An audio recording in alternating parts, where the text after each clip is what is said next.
In this video, I'm going to explain the definite integrals. Definite integrals means we have boundaries from a to b, fx dx it's going to be, and I'm going to explain here how to apply this a and b for the as a limit in the integral operation. But here also I'm going to tell one more thing. The integral at the same time means the area. The geometric meaning of the integral is area under the area between the graph of x and the x-axis. Actually, the sentence is written here. So we are finding the area between the curve and the x-axis with respect to boundaries, of course. Here, area cannot be negative. Integral value can be negative, but area cannot be negative. If we are calculating the area, we should find first the integral, then we should put minus sign, and the boundaries a to b it must be, because the first value is a, then b is coming, so the value is minus. It's going to be for the positive area result. Integral result will be negative, but if we are looking for the area, we should put minus sign. Here, the integral of the expression from a to b is going to be a plus c, then minus b, a minus b plus c. The integral is like this, but if we are getting the sum, 1 to, let's say this is c and d, 1 to, if we have c and d here, the total sum is a to c minus c to d, then d to b it's going to be, if we accept c and d values between them. Okay, let me explain on the figure how we are going to solve this kind of things. Now we are going to find the area between the y is equal to 2x in the interval 0 to 4. Firstly, I need to remind you about how to draw the graph of the y is equal to 2x. Firstly, y is equal to 2x, it's passing through the origin. This is the first point. And the second point, you may choose one value. Y is equal to, if x is equal to 1, then y must be equal to 2 times 1, which is equal to 2. So the coordinate is 1 and 2 it's going to be. The second coordinate it's going to be here. Here, something like this it's going to be. Okay.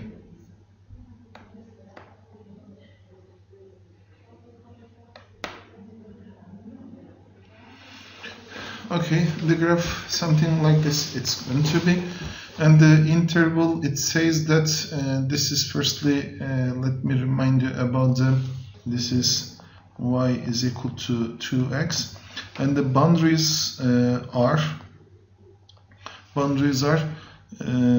0 here to 4.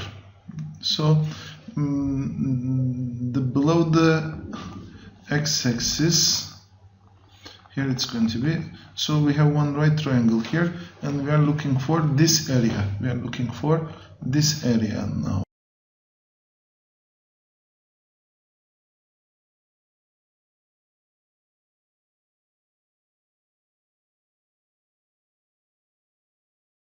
Okay, the area it's going to be equal to, when x is equal to 4, y is equal to 8, it must be. When x is equal to 4, y is equal to 2 times x, y is equal to 2 times 4, y is equal to 8, it must be. So the length is here 8, the length is here 4, so the area of the triangle is equal to 4 times 8 over 2 it must be, and the result is going to be equal to 16.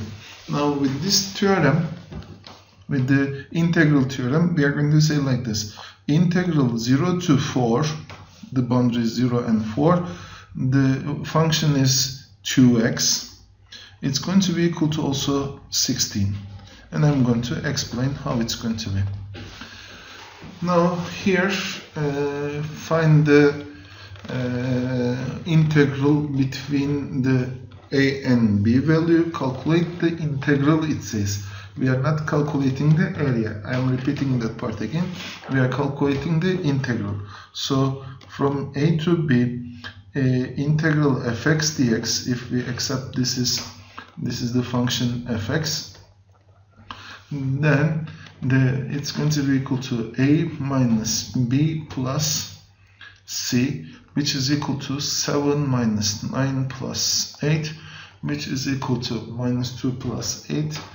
It's going to be equal to 6 centimeter square.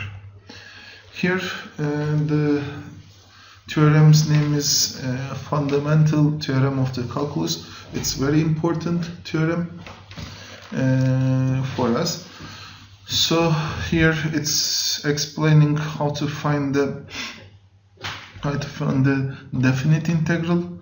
In definite integral, as I explained before, we have the boundaries. Firstly, we are integrating. This is the primitive of the derivative of the function. So first we are finding the primitive, which means we are getting the integral. Then one by one we are replacing the values inside the integral. So here firstly I have to get the integral of 2x. Integral of 2x is equal to 2 times x squared over 2. Here extra, I'm not going to add plus c here because that plus c, when you subtract the terms, it's going to be subtracted. This one plus c minus this one, then the result is going to be, as you see, 0. That's why c is not going to be calculated at this part. Then 0 to 4. This means the boundaries here show the boundaries of integral. What are the boundaries? Is 0 to 4. And as you see here, when we simplify, the integral value becomes 2x. Actually the x squared, integral of x squared it becomes, then 0 to 4. Then this part is important now. Firstly, in the x squared function I'm going to replace 4, which means 4 squared. Then I'm going to subtract from the first one second boundary. What is the second boundary? Is 0. So it's going to be equal to 0 squared. 4 squared minus 0 squared is going to be equal to 16 minus 0, which is equal to 16. It's going to be.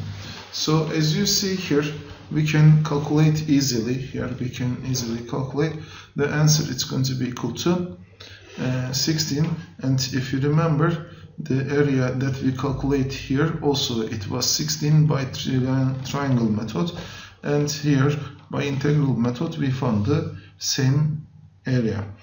Okay, if I solve quickly these exercises to understand better the topic, we are going to find x is equal to 0 to 1.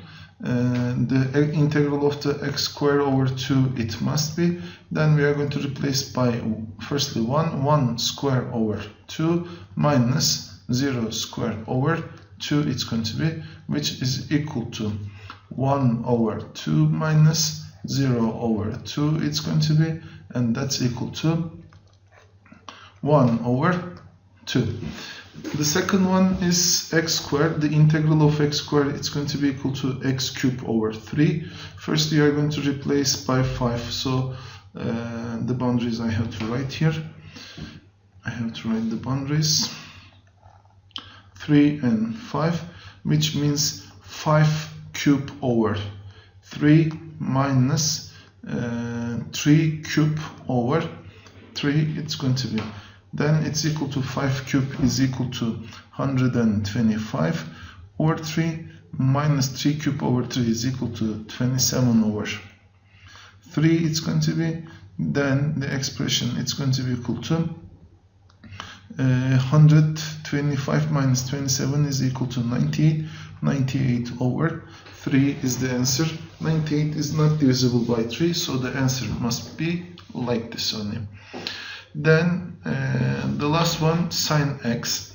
We know the integral of sine x is equal to minus cosine x.